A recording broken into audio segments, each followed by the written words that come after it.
Ada orang yang tahajud setiap malam, tapi hidupnya masih seperti jalan di tempat. Sudah berwudu dalam dinginnya malam. Sudah bersujud dalam sepinya dunia. Sudah menangis dalam gelap. Tapi tetap saja, hidupnya tak kunjung lapang. Masalah seperti tidak pernah berkurang. Rezeki datangnya seret. Hatinya tetap sesak. Dan hidup terus saja seperti labirin tanpa arah. Lalu dia bertanya dalam hati, kenapa semua ini masih terjadi? Padahal aku sudah bangun saat orang lain tidur.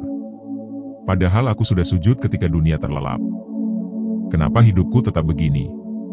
Sahabat langit, kalau itu yang sedang kamu rasakan, maka bisa jadi Allah sedang memperlihatkan sesuatu yang tak kasat mata. Mungkin bukan tahajudmu yang kurang, tapi bisa jadi ada kesalahan-kesalahan halus yang membuat tahajudmu tak terangkat ke langit. Assalamualaikum sahabat langit. Terima kasih sudah hadir di ruang ini. Terima kasih sudah memilih video ini di antara jutaan video lainnya. Percayalah, kamu tidak sedang menonton ini secara kebetulan. Ada takdir lembut dari Allah yang menuntunmu untuk merenungi sesuatu yang mungkin belum pernah kamu sadari.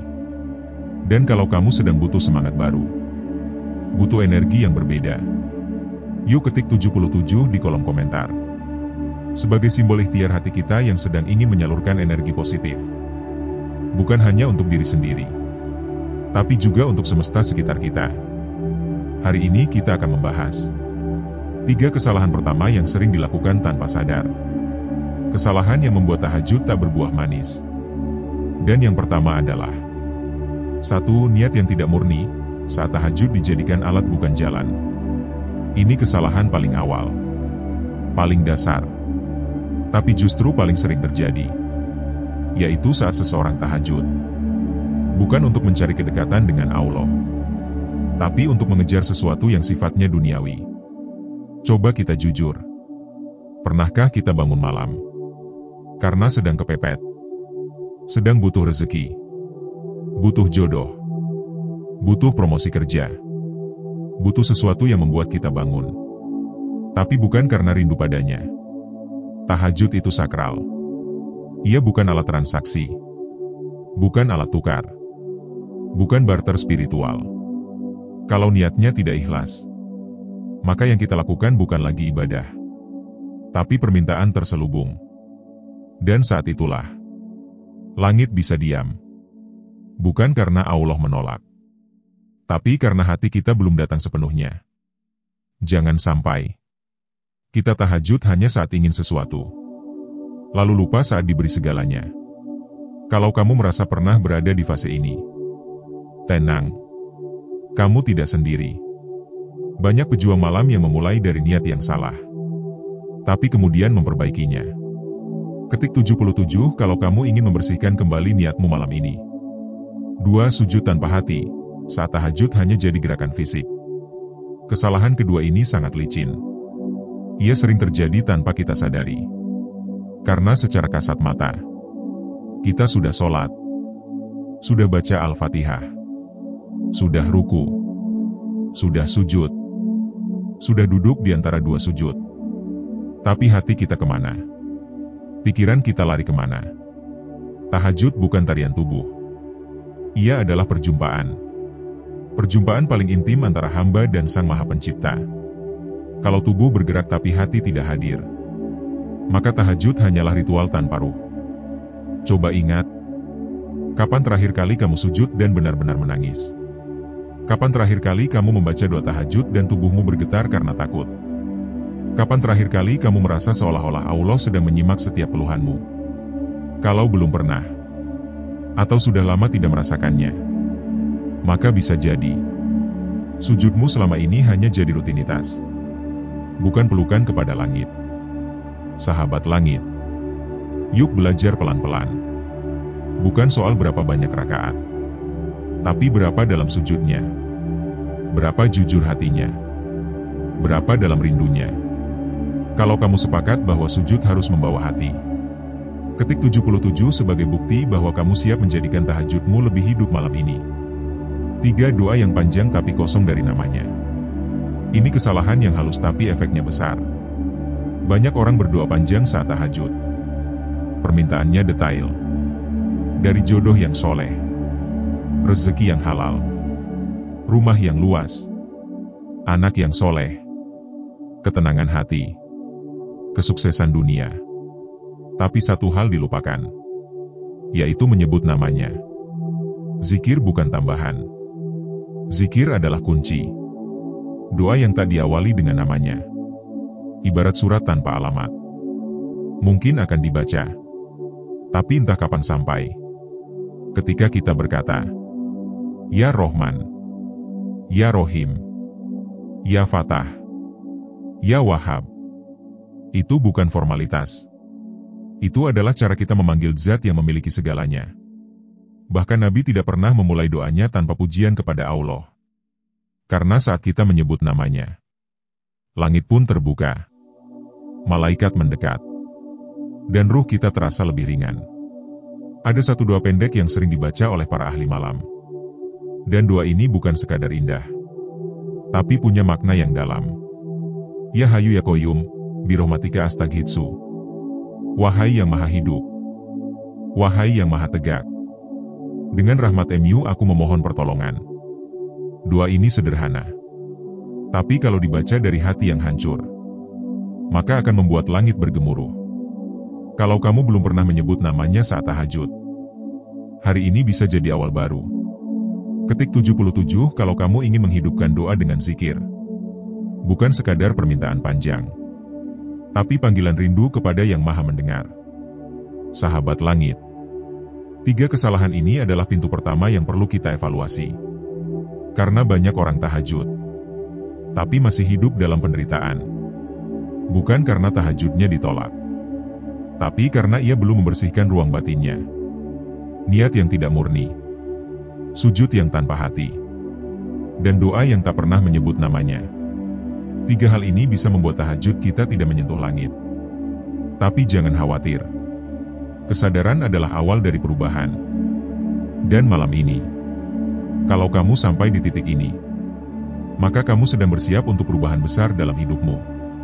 Karena tahajud bukan untuk mempercepat datangnya dunia, tapi untuk memperluas lapang dada. Dan ketika lapang, maka segalanya akan terasa cukup. Dan cukup adalah nikmat yang tak bisa dibeli. Tapi cerita kita belum selesai. Masih ada 3 kesalahan berikutnya. Kesalahan yang lebih tersembunyi, tapi tak kalah pentingnya. Dan semua itu akan kita bahas di bagian kedua. Kalau kamu merasa video ini membuka mata batinmu, ketik 77 sekarang juga. Sebagai bentuk syukur dan harapan, agar langkahmu menuju langit semakin ringan. Sampai jumpa di bagian 2. Jangan biarkan tahajudmu sia-sia. Karena bisa jadi, langit sudah menunggu hanya untuk melihatmu benar-benar hadir. Sahabat langit, kalau kamu masih bersama kami hingga bagian ini, itu artinya hatimu sedang ingin tumbuh, ingin berubah, dan ingin lebih dekat lagi dengan Allah yang Maha Lembut. Terima kasih sudah menyempatkan waktumu. Di antara padatnya dunia, kamu memilih untuk berhenti sejenak, membaca dan merenung. Dan itu bukan kebetulan. Karena hanya jiwa-jiwa terpilih yang diberikan kesadaran untuk mengevaluasi diri di sepertiga malam. Kalau kamu merasa isi konten ini seperti menampar lembut batinmu, itu bukan karena kontennya istimewa, tapi karena hatimu sedang lembut, sedang siap untuk dibimbing langit. Dan kalau kamu ingin tetap terhubung dalam energi positif, yuk ketik 77 sekarang juga. Sebagai bentuk pengingat bahwa kamu sedang dalam perjalanan menuju cahaya. Setelah kita membahas 3 kesalahan di bagian pertama, sekarang kita lanjutkan ke 3 kesalahan berikutnya. Kesalahan yang lebih halus, lebih tak terlihat, tapi sangat mempengaruhi kualitas tahajudmu. Dan yang keempat adalah 4. Meremehkan adab sebelum tahajud. Ini bukan soal teknis semata, tapi soal kesiapan hati dan tubuh dalam menyambut perjumpaan dengan Sang Maha Agung. Ada orang yang tidur larut malam, bangun dengan malas, langsung berdiri tanpa menyegarkan diri, lalu menunaikan tahajud dengan kondisi mengantuk, bau mulut, dan baju seadanya. Apakah diterima? Hanya Allah yang tahu. Tapi tahajud bukan sekadar gerakan. Ia adalah jamuan rahasia antara langit dan bumi. Kalau kamu ingin bertemu dengan manusia penting, pasti kamu akan mandi, memakai pakaian rapi, menciumkan parfum, menyiapkan kata-kata terbaik. Lalu kenapa saat ingin bertemu dengan Allah, kita tidak menyiapkan apa-apa? Adab sebelum tahajud itu bukan pelengkap. Ia adalah bentuk penghormatan. Berwudu dengan niat membersihkan bukan hanya tubuh tapi juga dosa. Menghadap kiblat dengan pakaian terbaik yang kita punya. Dan duduk sejenak sebelum takbir. Untuk benar-benar menghadirkan hati. Bukan soal mewah, tapi soal kesungguhan. Kalau kamu merasa sering melupakan adab sebelum tahajud, hari ini bisa jadi momen untuk memperbaikinya. Dan kalau kamu bertekad untuk menyambut tahajud dengan penuh adab mulai malam ini, ketik 77 sekarang juga. Sebagai tanda bahwa kamu tidak ingin lagi menemui langit dengan kondisi seadanya. 5. Tidak konsisten saat tahajud menjadi ibadah musiman. Kesalahan kelima ini sering dianggap sepele. Tapi justru menjadi penentu apakah tahajudmu hanya kebetulan atau benar-benar kebiasaan. Banyak orang semangat tahajud hanya saat sedang dirundung masalah. Atau saat Ramadan. Atau saat mendengar ceramah yang menyentuh. Tapi setelah itu, lupa, berhenti, dan kembali tidur seperti biasa. Padahal kekuatan tahajud justru terletak pada istiqamahnya. Bukan pada lamanya. Bukan pada banyaknya. Tapi pada keberlanjutannya. Rasul pun tidak selalu tahajud panjang. Tapi beliau tidak pernah meninggalkan malam tanpa sujud. Karena malam adalah jam suci. Waktu ketika dunia diam dan langit mendekat. Tahajud bukan tentang seberapa sering kamu bisa menangis. Tapi seberapa sering kamu memilih untuk bangun. Meski hanya 2 rakaat. Meski hanya 10 menit. Itu sudah cukup untuk membuat langit bersaksi bahwa kamu tidak tidur dalam kelalaian. Konsistensi bukan soal kekuatan. Tapi soal komitmen. Dan setiap komitmen butuh pengingat. Itulah kenapa komunitas pejuang tahajud selalu saling menyemangati. Saling mengingatkan. Karena mereka tahu. Malam itu sunyi. Tapi juga berat. Dan hanya dengan kekuatan bersama. Mereka bisa terus bertahan. Kalau kamu ingin menjadi bagian dari orang-orang yang menjaga malamnya. Ketik 77 sekarang juga. Sebagai sinyal ke semesta. Bahwa kamu sedang serius ingin tetap berjalan di bawah cahaya. 6. Tidak membawa masalah ke dalam sujud. Ini kesalahan terakhir. Dan ini yang paling sering dilupakan. Yaitu saat seseorang bangun malam. Tapi tidak membawa hatinya yang luka. Tidak membawa masalahnya yang menyesakkan. Tidak membawa keresahan yang selama ini hanya disimpan di kepala. Tahajud bukan hanya tempat menyembah. Tapi juga tempat mencurahkan. Saat kamu bersujud. Itulah waktu paling tepat untuk menangis. Untuk mengadu. Untuk bercerita panjang tanpa sensor. Banyak orang tahajud. Tapi doanya dingin. Seperti formalitas. Bukan keluh kesah. Padahal, saat kamu sujud dan menangis, lalu kamu berkata, "Ya Rob, aku tidak kuat lagi." Itu bukan kelemahan. Itu kekuatan. Karena hanya orang yang sadar akan keterbatasan dirinya. Yang akan benar-benar dekat dengan sang pemilik segalanya. Bawa semua keresahanmu. Bawa semua luka-luka itu. Dan tumpahkan saat sujud. Jangan tahan. Jangan berpura-pura kuat. Karena di hadapan Allah, air matamu bukan kelemahan. Tapi permohonan yang paling jujur. Sahabat langit. Kalau kamu sudah terlalu lama memendam segalanya sendirian. Malam ini, bawa semua itu ke sajadahmu. Katakan padanya bahwa kamu tidak sedang baik-baik saja. Dan lihat bagaimana langit akan membalas kejujuran itu dengan kejutan yang tak terduga. Kalau kamu siap untuk jujur dalam sujud. Ketik 77 sekarang juga. Sebagai penanda bahwa mulai malam ini, tidak ada lagi doa yang kamu tahan. Tidak ada lagi air mata yang kamu sembunyikan. Sahabat langit. Kita sudah membahas 6 kesalahan yang sering membuat tahajud tidak membuahkan hasil. Tapi jangan takut. Jangan sedih. Karena menyadari kesalahan adalah pintu dari pembaruan. Dan pembaruan selalu membuka kemungkinan. Kita bukan manusia yang sempurna. Tapi kita punya malam. Malam yang bisa menjadi saksi. Bahwa meski kita sering gagal, kita tetap berusaha untuk kembali. Bangunlah meski berat. Sujudlah meski belum bisa menangis. Bicaralah meski kata-kata masih kaku. Karena Allah tidak pernah menuntutmu sempurna. Dia hanya ingin kamu kembali. Dan ketika kamu kembali, langit pun akan menyambutmu dengan pelukan yang tak terlihat. Tapi terasa. Terasa dalam bentuk tenangnya hati. Ringannya hari. Dan datangnya pertolongan dari arah yang tak kamu duga. Bagian kedua ini adalah pengingat. Bahwa tahajud bukan sekadar ibadah sunnah. Tapi sebuah undangan untuk kembali pada fitrah. Kamu tidak sendiri. Banyak jiwa yang sedang mencoba. Sedang bertumbuh. Dan sedang ingin mendekat. Kalau kamu merasa narasi ini membangunkan sesuatu di dalam dirimu, jangan diam. Bagikan ke orang yang kamu sayang. Siapa tahu, lewat kamu, ada hati lain yang juga tersentuh dan kembali bangkit di malam-malam berikutnya. Sampai di sini, kita sudah membedah 6 kesalahan besar dalam tahajud. Tapi perjalanan ini belum selesai. Karena di bagian ketiga, kita akan membahas bagaimana cara mengembalikan kekuatan tahajud agar mampu mengguncang langit. Agar tahajudmu tidak hanya diam, tapi mampu menjadi magnet rezeki, penghapus luka, dan pengangkat derajat. Siap menyambut kekuatan sejati dari sujud malam? Ketik 77 dan sampai jumpa di bagian ketiga.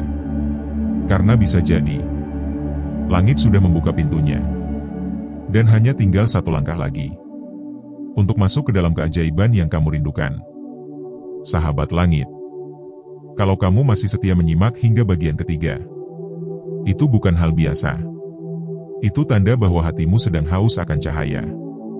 Dan Allah sedang mengizinkanmu untuk terus bertumbuh. Terima kasih telah kembali hadir.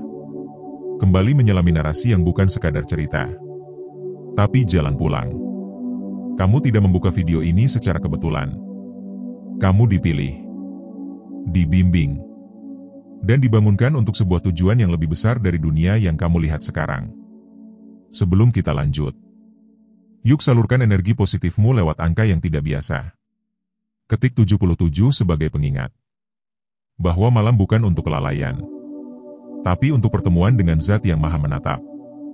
Yang tak pernah tidur saat kamu tertidur. Yang tetap mencintai meski kamu menjauh. Kalau di 2 bagian sebelumnya kita sudah mengurai kesalahan-kesalahan yang membuat tahajud seperti tidak berdampak, maka sekarang saatnya kita membicarakan bagaimana cara menghidupkan kembali kekuatan tahajudmu, agar ia tidak hanya menjadi rutinitas, tapi benar-benar menjadi pengubah nasib. Tahajud yang kuat bukan diukur dari panjangnya rakaat, tapi dari bagaimana ia meresap ke dalam hidupmu di siang hari. Bagaimana ia menjadikanmu lebih tenang, lebih sabar, lebih lapang. Dan itu semua dimulai dari satu kata, hati. Mari kita mulai dari yang pertama. 1. Hadirkan hati sebelum mengangkat tangan. Banyak orang yang sujud, tapi pikirannya masih sibuk. Masih terikat urusan dunia. Masih memikirkan notifikasi, pesan yang belum dibalas, hutang yang belum lunas. Sahabat, Allah tidak meminta kita menjadi sempurna, tapi meminta kita hadir. Bahkan dalam keterbatasanmu. Kalau kamu hadir, itu sudah lebih dari cukup. Sebelum kamu takbir, diamlah sejenak. Tarik napas perlahan. Bayangkan dirimu sedang menghadap langsung Sang Pemilik segala. Bukan rutinitas, tapi pertemuan sakral, yang tak semua orang diberi kesempatan untuk menjalaninya. Dan kalau kamu hadir dengan penuh kesadaran, bukan hanya tahajudmu yang akan terangkat, tapi seluruh hidupmu akan mengikuti getarannya. Malam itu bukan panggung untuk siapa-siapa, bukan pamer kehusyukan, tapi ruang rahasia antara kamu dan Allah. Katakan padaku, kapan terakhir kali kamu sholat dan benar-benar merasa menghadap? Kalau malam ini kamu ingin hadir sepenuhnya, tanpa pikiran yang berkelana. Ketik 77 sebagai bentuk janji. bahwa kamu akan melatih hatimu untuk tidak hanya sekadar hadir secara fisik, tapi juga hadir secara ruhani. 2. Gunakan doa yang bukan hafalan. Sahabat, tahajud bukan sesi membaca. Tahajud adalah sesi berbicara. Berdoa bukan soal hafal atau tidak, tapi soal curhat atau tidak. Kita sering terjebak dalam daftar doa yang indah, panjang, penuh pujian, tapi kosong dari keluhan kita yang sebenarnya. Allah itu tidak butuh kalimat puitis. Allah butuh kejujuran. Tangismu yang gugup, kalimatmu yang terpotong-potong. Itu justru lebih menyentuh daripada doa panjang yang hanya copy paste dari buku. Kalau kamu ingin menyentuh langit, keluarkan isi dadamu tanpa filter. Katakan apa adanya. Ya Rob, aku capek. Ya Rob, aku takut. Ya Rob, aku ingin pulang. Kata-kata itu tidak akan tertolak. Karena tidak ada satupun bahasa cinta yang lebih tulus dari bahasa air mata yang kamu ucapkan dalam gelap malam. Malam ini, buka kembali pintu sujudmu. Tumpahkan semua. Dan biarkan langit tahu kamu masih ingin hidup dalam lindungannya. 3. Ucapkan namanya dengan gentar. Sahabat, saat kamu menyebut ya Rob, apakah hatimu bergetar? Ataukah lidahmu hanya terbiasa? Tahajud itu bukan soal kuantitas, tapi kualitas kehadiranmu dalam menyebut namanya. Coba hadirkan rasa gentar, rasa kecil, rasa butuh. Sebut ya Hayu, ya Qayyum, dengan penuh rasa harap dan takut. Ya Hayu ya Qayyum, birahmatika astaghitsu. Kalimat pendek ini adalah kalimat penyelamat yang diajarkan Nabi saat gelap malam menjadi terlalu pekat. Sebutkan itu dengan suara lirih, dan biarkan hatimu ikut bergetar. Karena siapapun yang memanggilnya dengan jujur, tidak akan dibiarkan tenggelam dalam kesengsaraan. 4. Jadikan tahajud sebagai titik awal, bukan titik akhir. Salah satu kesalahan banyak orang adalah menganggap tahajud sebagai tujuan. Padahal tahajud hanyalah titik tolak. Ia bukan akhir, tapi awal dari hidup yang lebih terang. Apa gunanya tahajud panjang kalau setelah itu kita tetap mencela, tetap dengki, tetap kikir? Tahajud harusnya mengubah, harusnya membentuk, harusnya memperhalus batin. Kalau setelah tahajud kamu jadi lebih tenang, lebih pemaaf, lebih sabar, maka itu tanda bahwa tahajudmu sudah diterima. Malam adalah tempat mengukir niat, pagi adalah tempat menguji niat, dan siang adalah tempat membuktikan niat. Bangunlah malam, agar siangmu tidak hancur oleh ego. Sujudlah, agar langkahmu di dunia tidak kehilangan arah. Kalau kamu ingin menjadikan tahajud sebagai awal perubahan besar, ketik 77 sekarang. Sebagai pengingat bahwa kamu sedang memulai sebuah perjalanan panjang menuju dirimu yang baru. Sahabat langit, kita telah menyelesaikan sebuah perjalanan. 3 bagian yang bukan hanya untuk didengar, tapi untuk direnungkan. 3 bagian yang tidak sekadar memberitahu, tapi mengajakmu kembali pada satu titik. Titik di mana semua luka akan diobati. Titik di mana semua tangis akan diangkat. Titik di mana semua doa akan menemukan rumahnya. Tahajud bukan solusi instan, tapi tahajud adalah kompas yang akan membimbingmu menemukan makna di tengah hampa, menemukan arah di tengah kabut. Mungkin selama ini kamu merasa tahajudmu sia-sia, tapi hari ini kamu sadar bahwa mungkin kamu hanya perlu membenahi niat, memperbaiki adab, menata hati, dan memperhalus doa. Karena tahajud bukan tentang kamu yang sempurna, tapi tentang kamu yang terus kembali. Malam ini, cobalah untuk tidak tidur terlalu malam. Persiapkan hatimu. Dan saat sepertiga malam tiba, bangunlah pelan-pelan dan temui Allah. Dalam hening, dalam tenang, dalam harap. Sujudkan hatimu. Biarkan tubuhmu berserah. Biarkan lidahmu jujur. Dan lihat bagaimana langit akan membuka pintunya. Satu persatu. Kalau kamu merasa narasi ini menyentuh, sebarkan. Jangan diam. Karena bisa jadi, lewat tanganmu, ada jiwa lain yang terselamatkan malam ini. Terima kasih. Sudah menjadi bagian dari ilmu langit. Sudah membersamai kami hingga akhir. Semoga malam-malammu berikutnya menjadi malam yang penuh cahaya, penuh cinta, dan penuh kejutan dari langit yang tak pernah lelah mencintaimu. Sampai jumpa di konten ilmu langit selanjutnya, dengan narasi yang terus mengajakmu menjadi lebih dalam, lebih peka, dan lebih dekat kepada Allah yang Maha Mengerti. Ketik 77 untuk tetap terhubung dengan energi suci dari langit. Karena malam ini bisa jadi adalah malam di mana langit pertama kali menyambut sujudmu yang paling jujur.